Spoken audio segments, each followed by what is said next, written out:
right, ahead of Memorial Day, we love to highlight veteran-owned businesses, and our friend Paul is here because he knows how to let the good times roll. He created Nashville Adventures, amazing walking tours all over the city. Now, we are talking drinks, hidden gems, even some stories about murder and mayhem in the past.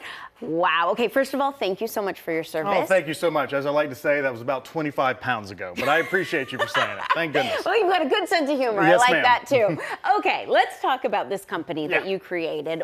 I mean, it's amazing. What made you want to start this? It's called Nashville Adventures. That's right. Two things, really. I've always loved public speaking, and I've always loved history. And then I also had something unique happen. I got hurt when I was in Afghanistan, pretty decent, and they put me in what's called a warrior transition unit, which is a very nice way of the Army to say, I'm kind of done with you, time to go to your next thing.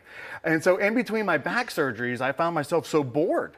And what made it worse is all my friends were still in Afghanistan. So that's a weird headspace to begin, to really be in it anyway.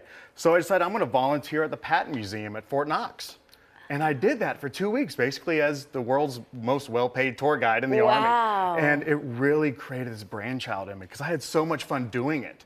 And as I went through my next set of careers, whether that be, I was a UK parliamentary fellow, I did the 3 years in the Peace Corps, and when I went to Amazon, I said, I'm kind of done doing this. I'm gonna do what I love to do. And that's Nashville Adventures. Oh, I love that. And those photos, wow, yeah. You can definitely tell it was about 25 pounds ago. You can definitely tell. Okay, so let's talk about the specifics, where these tours go, because there's a ton. I took some notes down. There's a lot. I'll let you start, and if you leave anything out, I'll jump in. Deal. We got the Nashville History and Hacks Tour, which is basically anytime you first arrive to Nashville, if you want to know what to do, where to go, we can really guide you into that. And we do that by really gauging someone's interest. Cool. I know enough. I got a degree in public history, which is about next to useless unless you're into this career I'm in right now.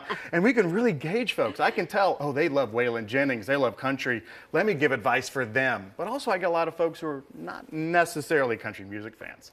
And so we really kind of tailor the end of the tour really just for that group and our suggestions as well. So we call that our hacks tour because we're hacking it a little bit. We're getting them the best bang for their buck possible. And if they can have a great time in the tour and then utilize what we tell them immediately after to have the best vacation, then Nashville Adventures did exactly what we aim to do. I love it. You have drinking tours, you have coffee tours, early morning, you have evening tours. I mean, you guys do it all, which I love.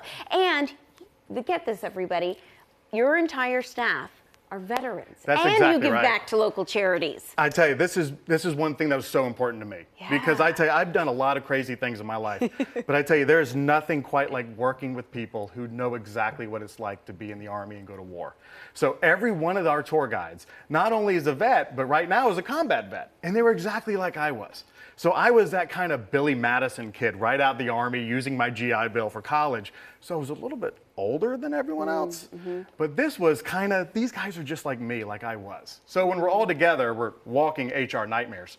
But we're also just all have the same vibes. We're here to have a good time. We're here to give the best tours imaginable.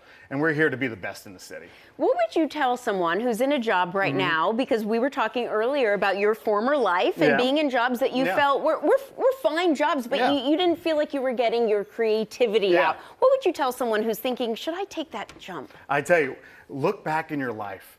Think about your ideal state when you were 15, 20. When I was 15 years old, my ideal state was a career Army officer. That didn't happen. But I remember, why did I want to be a career Army officer? Well, I wanted to be able to influence people. I wanted to be able to build a sense of camaraderie in a group of folks. I didn't necessarily need to be an Army officer to do that. I could tailor that same wisdom into this business. And I tell people, whenever you think what you wanted to be when you were younger, you have so much more knowledge than you did then. Find that job that would have made your 15-year-old self happy if he knew what that was. Because now you have the gift of wisdom gained through 10, 15 years of experience. So anyone who wants to jump, first you got to jump, but make it a smart jump. Okay, I'm hearing from my executive producer in my ear that you need to start a podcast next. Okay. Because you are so good and you've got such great stories. What about being in Afghanistan do you think has helped you the most in this job? Well, we're going to get a little philosophical here. Kind of interesting. It is a unique gift to have the worst days of your life already happen. It gives you that good comparative analysis of, all right, this is not as bad, I've had worse. But at the same time, you have a better sense of understanding life is for living. And it's a weird thing to say because that's how I try to really perceive what that war was, at least for me, because we all have a choice of how we perceive things. I choose to perceive the gift of having a lot more wisdom than most 20-year-olds ever get. And that's really what I got out of that. And that really made me jump into this business. Why we give 1% back, why every one of our staff is vets, is just because I couldn't live with myself if I didn't. You're amazing. Oh, well, thank you. My gosh, we could talk for days, but thank you so much for being here. Well, thank you for having me. Absolutely. Okay, come on, guys. He sold it. Take a tour. Learn something new about Music City's culture, history, hidden gems, and so much more. Check it out online at NashvilleAdventures.com.